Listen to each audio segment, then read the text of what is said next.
রাবণের এক ভাই ছিল, যার নাম মহিরাবণ। অনেকে তাকে অহিরাবণ বলেও চিনতেন।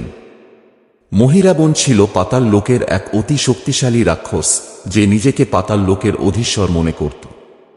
দাদার নির্দেশে সে ভগবান শ্রী রামচন্দ্র ও লক্ষ্মণকে তার মায়াশক্তি ব্যবহার করে পাতাল লোকের অন্ধকার গভীরে বন্দী করে নিয়ে যায়।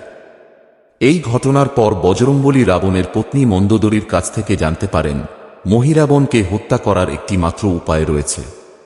মহিরাবণ বর পেয়েছিল যে পৃথিবীর 5 দিকের মুখোমুখি রাখা 5টি প্রদীপ যদি একই সঙ্গে এক নিঃশ্বাসে নিভিয়ে দেওয়া যায়, তবেই তার মৃত্যু সম্ভব। রামের প্রাণ উদ্ধারের সংকল্পে বজরংবলী গ্রহণ করেন তাঁর পঞ্চমুখ রূপ হনুমান, নৃসিংহ, গরুড, বরাহ, অশ্বমুখ। 5টি মুখ 5 দিকের প্রতীক হয়ে একসঙ্গে 5টি প্রদীপ নিভিয়ে দেন।